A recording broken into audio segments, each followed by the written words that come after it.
जय जिजाऊ, जय शिवराय, जय जवान, जय किसान. तर बांधवांनो, प्रत्येकाच्या शेतातली कुठपर्यंत आले सोयाबीन काढायची, कुठपर्यंत नाही. आमच्या तर शेतातलं आत्ताशी पाणी कमी झालं आहे, तर आता आम्ही सध्या सोयाबीन काढायला चालू आहे आमच्या शेतातली.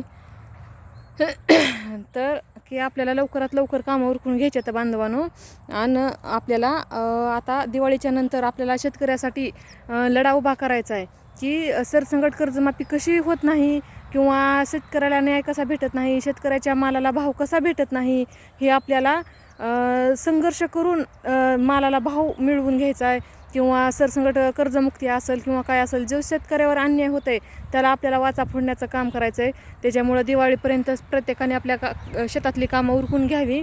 आणि मनोजदादा आपले हे संघर्ष तर उभा करणारच आहेत, आणि प्रत्येकाने दादांना साथ द्यायची आहे. आणि की आता आपल्या विरोधात आणखीन भरपूर माणसं बोलणारी आहेत बांधवांनो, की जसं आता ही राजकारण करायचं ह्या परळीवाल्याला.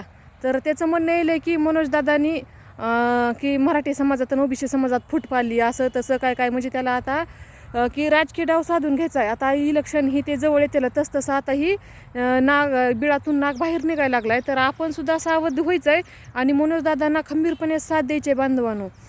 दादांना एकट्याला कुणीही पुढं द्यायचं नाही, कारण की सगळ्या गोरगरीब असेल किंवा 18 पगड जाती असेल किंवा 12 बलुतेदार असतील किंवा मराठा समाज असेल, कुणालाही दादा उघड्यावर पडू देत नाहीत. त्याच्यामुळं प्रत्येकाने दादाला साथ द्यायची. आणि ह्या खून करणाऱ्या टोळीचं त्यांना प्रत्युत्तर प्रत्येकाने द्यायचं. त्यानं आता बोलायला चालू केलं आहे की ही मराठी समाजात आणि ओबीसीमध्ये फूट पाडली, असं केलं आहे तसं केलं आहे. त्याच्या बुडात दम नाही मनोजदादांचं नाव घ्यायला, पण ती मोहमक बोलायला आहे. पण दादा त्याचं नाव घेऊन बोलतात. तुझ्यात दम असेल ना तर तू पण आमचं नाव घे आणि बोल, धन्या मुंडे, तू नाव घेऊन बोल. तसं हवेत गोळ्या मारू नको. आणि आम्ही कसं आहे, घाबरणारी माणसं नाहीत, आम्ही जशाला तसं उत्तर देणारे आहोत.